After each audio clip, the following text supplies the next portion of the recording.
Good morning, you guys. I got some more NBA player props for y'all here today on PrizePicks. Today is April 4th. Got a huge slate after a day off of NBA yesterday. We got a huge 13-game slate. Got 5 picks for y'all, 4 confident ones, and a lean at the end. So let's jump right into it. Real quick recap of our picks on April 2nd. All losses. Gave out 3 picks. None of them hit, but that's okay because we do not hide from the losses here on this channel. We show everything, we embrace those losses, and we hope for a nice bounce back. So that's what I'm hoping for today.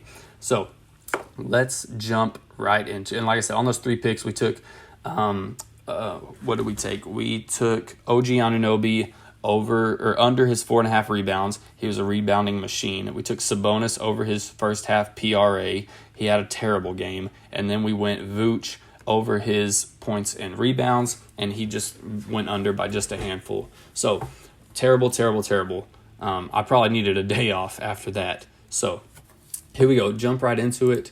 Like I said, you got a lot of picks, so I'm going to try not to waste too much of anybody's time here. So first one is going to be Franz Wagner. I've had him on the channel before, and he did not hit for me. I'm going to let him try again. We're going to take the over on his 20.5 points and assists here. Going up against Cleveland, tough matchup, but we can talk about it. 222.5 over under Cleveland by 4.5, so should be a close game. DK has this juiced on the over -130, and he goes over this, his points and assists. Remember, 21 is the number to get here. When he plays 25 minutes or more, because there's a few games where he just had like 18, 19 minutes, which shouldn't happen tonight. When he sees 25 minutes or more on the floor, he's going to go over this 12 of 14 times. 12 of 14. So if we take a look at the matchup, like I said, Cleveland, if we look at the last 15 games versus this small forward position, Cleveland's going to sit at 12th, giving up the 12th most, that is, points, and giving up the 12th most assists. So neither here nor there. I mean, they're at the higher end, giving up both. But Cleveland's a lot tougher on other positions than they are the small forward. So I think this is a good spot for Franz to show up and show out and do his thing. So also, another reason I was worried about this is because Cleveland's so slow paced. They're the slowest team in the league. How will Franz be able to clear this number still with a slow team? Well, the answer is here. We've got a lot of answers actually. So Cleveland's the slowest pace per team, slowest team pace per game this season. And at 3rd, 4th, and 5th, we've got the Knicks, the Heat, and the Clippers. And we just so happen to have receipts for all of those games. So Knicks, Heat, and Clippers at 3rd, 4th, and 5th slowest pace. So we see he plays the Knicks just a week ago. He plays the Knicks, clears the number with 22. He plays Miami on the March 11th, puts up 23. And then the Clippers right here plays them on the 18th. Puts up 24. He still clears this 3 out of 3 times with the bottom 3 of the bottom 5 slowest teams in the league. So I think this is a good spot for him. I like it a lot more than I hate it. So I'm going to take that as my first pick, Franz Wagner over his 20.5 points and assists. Now the next one might be a hot take to some, but we can argue about it. And I'm going to hopefully give more reasons to love it than not love it. So we're going to go Corey Kispert over his 17.5 points here.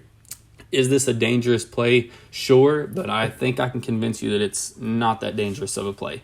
So Milwaukee is who they're going up against. Okay, let's get that out of the way. Milwaukee's expect to blow them out, -13, 231 over under. So high scoring game, which is actually a reason I like this. But let's get that out of the way. Milwaukee should kill Washington. Okay, there's that. DK has this juiced on the under heavy at -135 to go under 17.5 points. So let's get that out of the way. DK has him picked to absolutely not hit this. Actually, with the heavy juice on the under, this should drop to 17, and I would like it a lot more. But for now, 17.5. So all that's out of the way.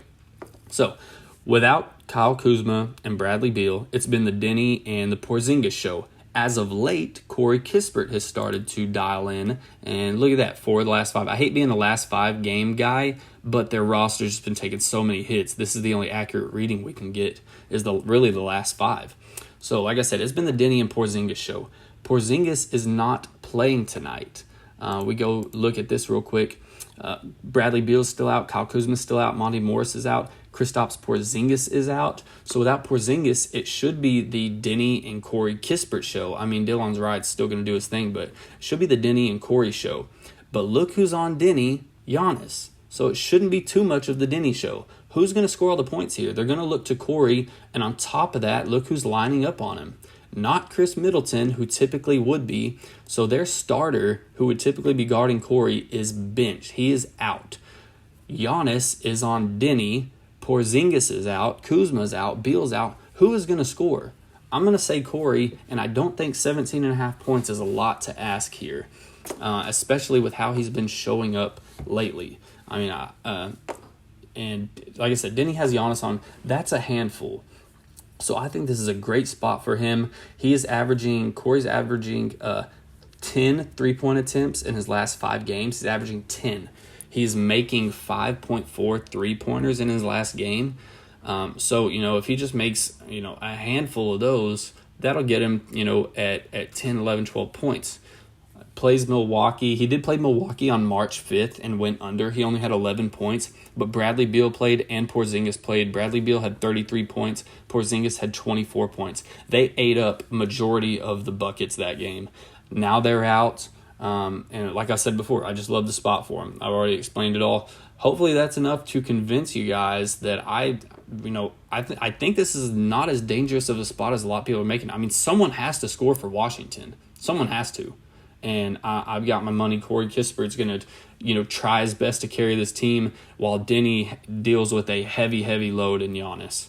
So that's going to be the second pick right there. Going to take Corey Kispert over his 17.5 points. Keep it rolling. Don't want to keep you guys forever for these bump again. Rudy Gobert. Let's take the over his 13 rebounds. This was at 12.5 just a second ago before I started recording. It's at 13. We're still going to take it. DK had it juiced on the over minus 145, hence why it bumped. Going up against Brooklyn tonight. Books have Brooklyn by 1, so keep that in mind for our next pick. Books have Brooklyn by 1. He goes over this number or pushes in 5 of the last 10, so 50%, so that's neither here nor there. But it's the matchup tonight, right? So against the center position, the Nets have just been rebounding. The Nets have been god-awful. I mean, look, second most rebounds to the center on the season. The last 30 games, the most. The last 15 games, they're offering 17.25 to the Nets rebounds. That's the most still.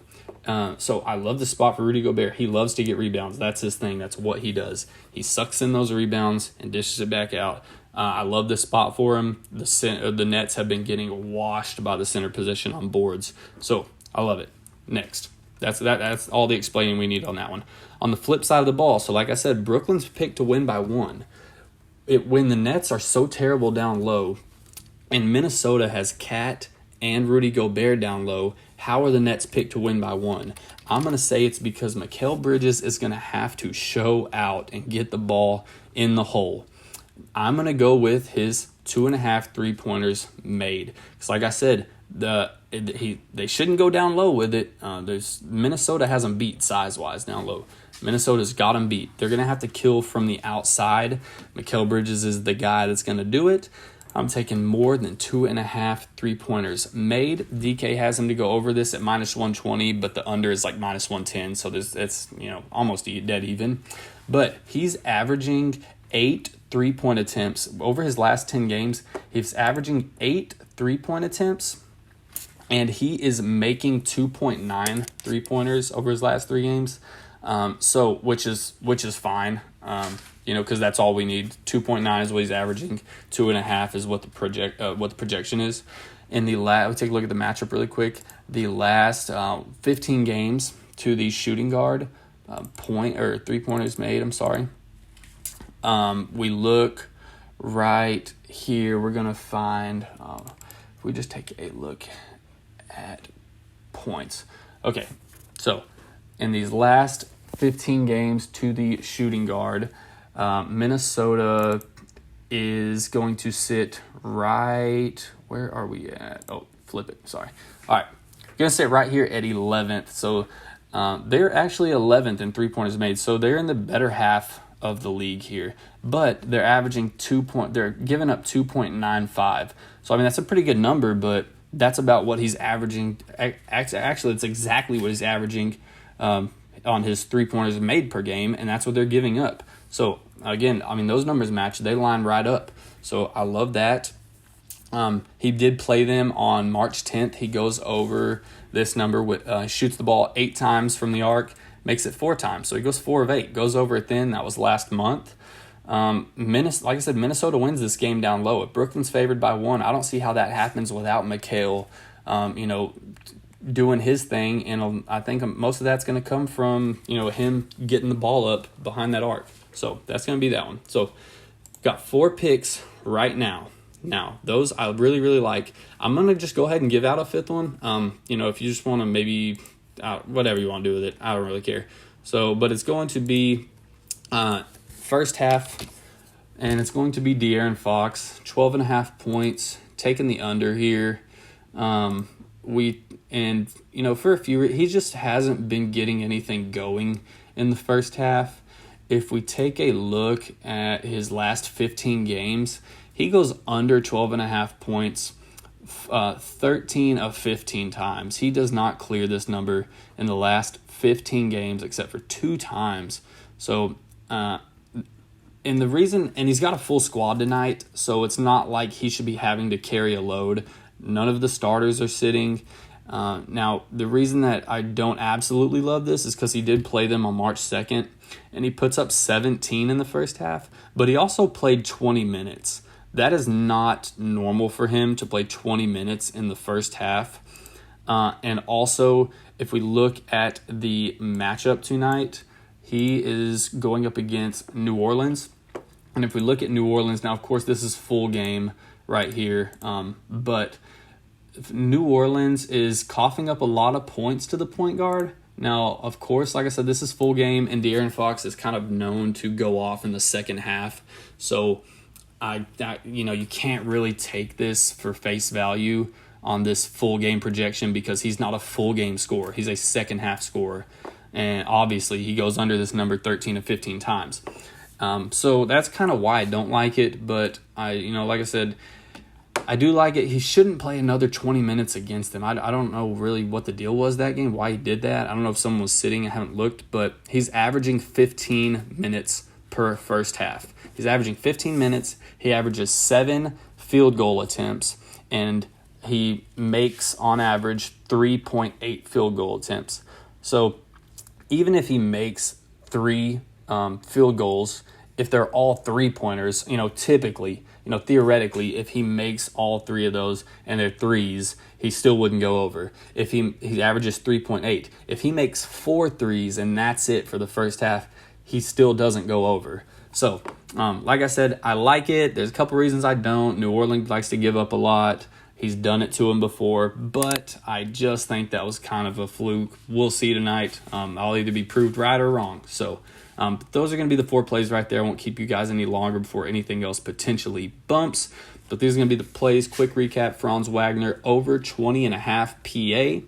Corey Kispert over 17.5 points. Rudy Gobert over 13 rebounds. Mikhail Bridges over 2.5 3-pointers made. And DeAaron Fox under 12.5 first half points. Let's cash it out and lock them in, guys. Good luck tonight, everyone. Don't forget, if you're new to PrizePicks, use the promo code down below right here to get signed up. Get your first deposit instantly match up to $100. Slap a like on the video. Subscribe to the channel. Thanks, guys. Later.